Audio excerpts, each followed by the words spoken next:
শিউলি ফুলের এই কামিজটা কিভাবে পেইন্টিং করলাম আর এটা পেইন্টিং করার জন্য কিভাবে পারফেক্ট ভাবে কালারটা রেডি করলাম আজকের এই ভিডিওতে আপনাদের সাথে এটাই শেয়ার করতে যাচ্ছি। আশা করছি ভিডিওটা দেখে আপনারা অল্প কিছু হলেও উপকৃত হবেন। এখানে দেখতেই পাচ্ছেন হোয়াইট পেস্ট, এনকে এবং বাইন্ডার আর এই তিনটা আমি ঠিক এভাবে মিক্সড করে নিয়েছি। এখানে অল্প পরিমাণ হোয়াইট পেস্ট এবং এনকে বাইন্ডার সমান পরিমাণ দিয়ে একটা পাতলা মিশ্রণ তৈরি করে নিয়েছি। তো এটা একটা ডিপ কালার কামিজের উপর ডিজাইন করতে যাচ্ছি, এর জন্য হোয়াইট পেস্ট অবশ্যই মিক্সড করে নিতে হবে।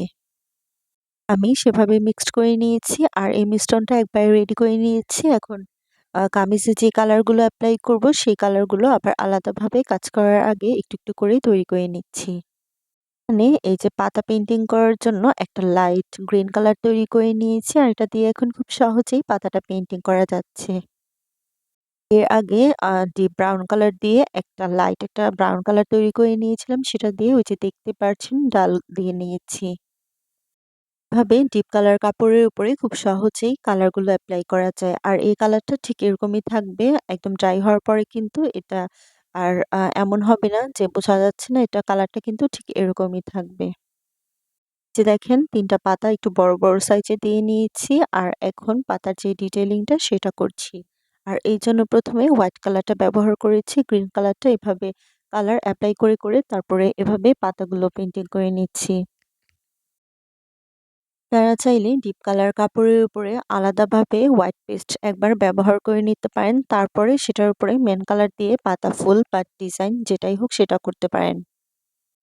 ওইভাবে করলে আসলে ২ বার প্রলেপ দেওয়া হয় কালারের, এইজন্য কিন্তু কালারটা একটু বেশি হার্ড হয়ে যায়। আর এভাবে করলে কিন্তু খুবই সফট হয় কালারটা এবং খুব সহজেই কিন্তু কালারটা উঠে যায় না। আর ওইভাবে ১ম এ হোয়াইট পেস্ট দিয়ে যেটা করা হয় সেটাও কিন্তু পারফেক্ট ভাবে করতে পারলে কখনোই কালার ওঠে না। আমি কিন্তু ১ম দিকে সেভাবেই করতাম, তবে সেটা কিন্তু একটু সময় সাপেক্ষ হয়ে যায়। আর এভাবে একদম কালারটা তৈরি করে নিলে ১ম এ হোয়াইট পেস্ট এন্ড বাইন্ডার দিয়ে মিক্সচারটা করে সেটাতে প্রতিটা কালার আপনার পছন্দ অনুযায়ী মিক্সড করে নিলে কিন্তু খুব সহজেই অনেক কাজ করা যায় এবং কালারটাও কিন্তু খুব সুন্দরভাবে ড্রেসের উপরে পারফেক্ট ভাবে বসে যায়।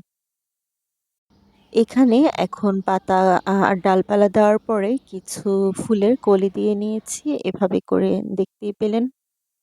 4 সাইজের একটা রাউন্ড ব্রাশ ব্যবহার করা হচ্ছে শিউলি ফুলগুলো পেইন্টিং করার জন্য। আর এই ব্রাশটা দিয়েই কিন্তু আমি শিউলি ফুলের যে ছোট, ছোট সাদা কালার কলি সেটাও দিয়ে নিয়েছি। শিউলি ফুল পেইন্টিং করা আর আসলে এত ডিটেইলস এ দেখানোর কিছুই নাই। কারণ এই ফুলটার অনেক কিছুই, যেমন শাড়ি, ড্রেস অনেক কিছুই করেছি। আর সেগুলো কিন্তু আমি আপনাদের সাথে শেয়ার করেছি। আপনারা চাইলে আমার চ্যানেলে ঘুরে দেখতে পারেন। ফুলের শাড়ির অনেক ভিডিও আমার চ্যানেলে দেওয়া আছে। আপনারা চাইলে সেগুলোও দেখতে পারেন।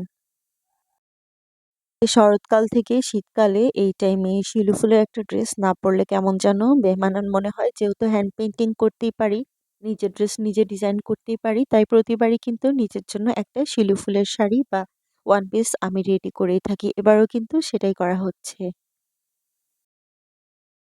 একটু বলে নেই, আসলে কাজটা করার সময় আমি খুবই বিজি ছিলাম ড্রেসটা পেইন্টিং করার সময়। এইজন্য আমি খুবই অল্প, অল্প করে আপনাদের সাথে তাড়াহুড়ার মধ্যে যা পেরেছি তাই শেয়ার করেছি।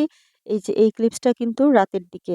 রাতের ক্লিপস খুব একটা ভালো আসে না। তারপরেও রাতের দিকেই শেয়ার করা লেগেছে যেহেতু আপনাদের সাথে শেয়ার করব। দেখলেন যেটা সেটা হচ্ছে নিচের দিকে ঠিক এভাবে শিউলি ফুল দিয়ে নিচ্ছিলাম। আর এভাবে সম্পূর্ণ ড্রেসের উপরে শিউলি ফুল এবং কলি দিয়ে ছড়িয়ে ছিটিয়ে এভাবে একটা ডিজাইন করেছি। আর নিচের দিকে কিন্তু অনেক বেশি করে শিউলি ফুল দিয়ে নিয়েছি। আপনারা হয়তোবা ভাবছিলেন যে ডিপ গ্রিন কালারের সাথে অরেঞ্জ কালারটা কেমন লাগবে? এই যে দেখেন শিউলি ফুলের যে অরেঞ্জ কালারের যে ডালগুলো বা রেণুগুলো দেওয়া হয়, এটা দেওয়ার পরে কিন্তু এই অরেঞ্জ কালার যে আসল সৌন্দর্য সেটা কিন্তু ফুটে উঠেছে। ড্রেসটা কিন্তু খুবই ডিপ কালার একটা গ্রিন কালার। তবে এই কালারটা ক্যামেরায় মাঝে, মাঝে বোঝা যাচ্ছিল না। মাঝে, মাঝে দেখেন একদম কালো কালারের মতো মনে হচ্ছিল। তবে এটা খুবই সুন্দর একটা ডিপ গ্রিন কালার। আশা করছি আপনারা বুঝতে পেরেছেন। হাতায়ও কিছু শিউলি ফুল দিয়ে নিয়েছি। এভাবে পেইন্টিংটা কমপ্লিট করা হয়েছে। আপনাদের কাছে শিউলি ফুলের এই ভিডিওটা কেমন লেগেছে অবশ্যই জানাবেন। আর আপনাদের কাছে ভিডিওটা ভালো লেগে থাকলে অবশ্যই সবার সাথে শেয়ার করে দিবেন। আল্লাহ হাফেজ।